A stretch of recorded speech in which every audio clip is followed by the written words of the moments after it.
हाँ से वहाँ हाँ बोला ही नहीं बनती। मेरे हाथ में कुछ भी नहीं। देखिए, आज पिंपरी चिंचवड़ के अहम जिम्मेदारान जो है वो यहाँ पर आए और मकसद ये है कि पिंपरी चिंचवड़ महानगर पालिका ने तकरीबन 18 मस्जिदें और कई सारे मंदिरों को नोटिसेस इशू किया है उन्हें गिराने के लिए, डिमोलिश करने के लिए। ये बहुत ही अफसोसनाक बात है कि इस मुल्क के अंदर, इस राज्य के अंदर शराब खाने, जुए खाने सब चल रहे हैं, 2 नंबर के धंधे धड़ल्ले से चल रहे हैं। लेकिन इबादत गाहों को, धार्मिक स्थलों को जो निशाना बनाया जा रहा है, मेरे हिसाब से ये जमहूरियत के लिए बहुत ख़तरनाक बात है। अगर कोई मस्जिद या मंदिर रास्ते में बाधा पहुंचा रही है, कहीं फायर ब्रिगेड के लिए है तो अड़चन पैदा हो रही है, तो हम खुद समझ सकते हैं और हम आपको यकीन दिलाते हैं, सरकार को, प्रशासन को, कि ऐसी इबादत गाहें, ऐसे मंदिर, मस्जिद जो है, वहाँ के ज़िम्मेदार ख़ुद अपनी ज़िम्मेदारी समझकर हटा देंगे।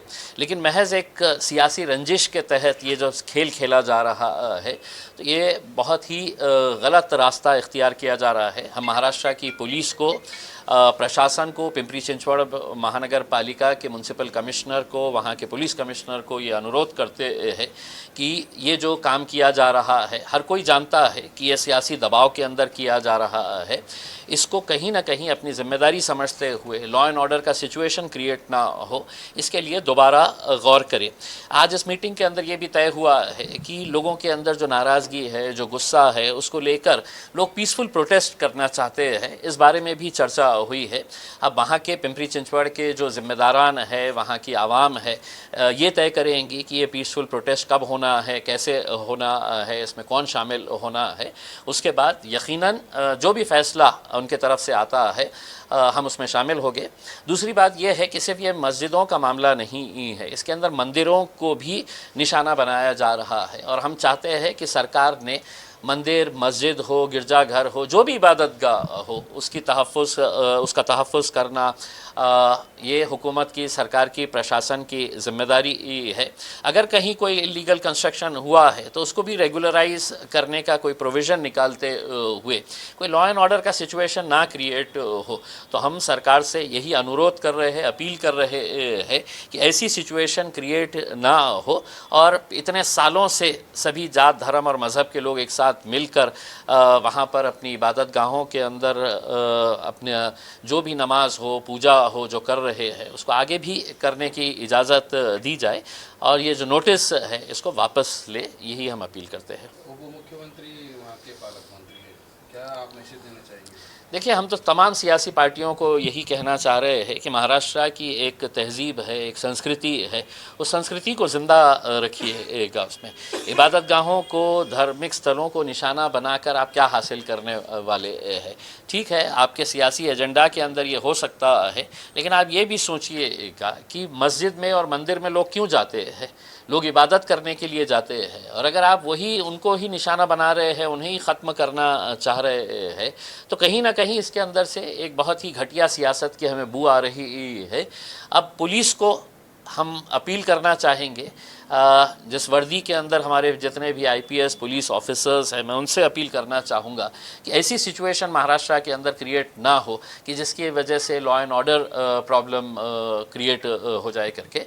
तो बहुत ही समझदारी के साथ वहाँ के ज़िम्मेदारों को पुलिस बुलाए, प्रशासन बुलाए, हुकूमत के अंदर जितने भी लोग बैठे हैं, चाहे वो वहाँ के डिप्टी चीफ मिनिस्टर हो, वहाँ के एमएलएज़ हो, एमपीज़ हो, सब साथ में बैठकर इसका रास्ता निकाला जा सकता है और हमें रोड के ऊपर आने की ज़रूरत नहीं है। अगर सभी लोग समझदारी के साथ और ज़िम्मेदारी के साथ अगर काम करते हैं तो कोई भी ये प्रोटेस्ट करना नहीं चाहेगा उसमें, अगर इसके अंदर कोई अच्छा रास्ता निकल सकता है तो।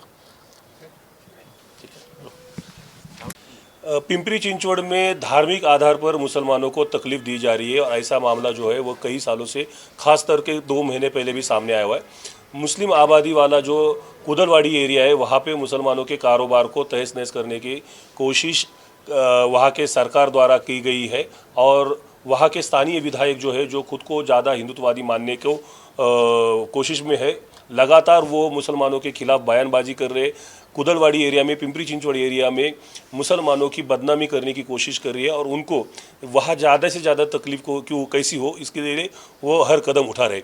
और जब कारोबार उन्होंने उजाड़ दिए हैं, तो अब वो वहाँ पे तकरीबन 18 मस्जिदें जो है उनको तहस नहस करने की कोशिश कर रहे हैं। और उसे लेकर उनके प्रभाव क्षेत्र में जो महानगर पालिका के कमिश्नर हैं उनको उन्होंने गन पॉइंट पर रखे हुए ये नोटिस इशू करवाए हैं इनलीगल स्ट्रक्चर बोल के। हालांकि पिंपरी चिंचवड़ महानगर पालिका जब से नहीं थी उससे पहले की मस्जिदें हैं, पहले मस्जिदें बनी है, बाद में महानगर पालिका है, उसको भी तोड़ने की कोशिश जो है वो पिंपरी चिंचवड़ महानगर पालिका कर रहे हैं। इसके खिलाफ हम हर पर्याप्त रास्ता जो है वो इस्तेमाल कर रहे हैं। हम कोर्ट में भी जा रहे हैं, न्याय की गुहार हर जगह पे लगा रहे हैं। लेकिन ये जो कार्रवाई हो रही है वो सियासी कार्रवाई है, ये मुस्लिम विरोध में कार्रवाई हो रही है धार्मिक ध्रुवीकरण के आधार पर। तो उसके खिलाफ एक हम आवाज़ बुलंद करना चाहते हैं। और इसी को लेके आज महाराष्ट्र और देश के माइनॉरिटी के सबसे बड़े लीडर खासदार इम्तियाज़ जलील साहब के पास हम अपनी शिकायत लेके आए। हमारा दर्द उनके सामने हमने रखा हुआ है।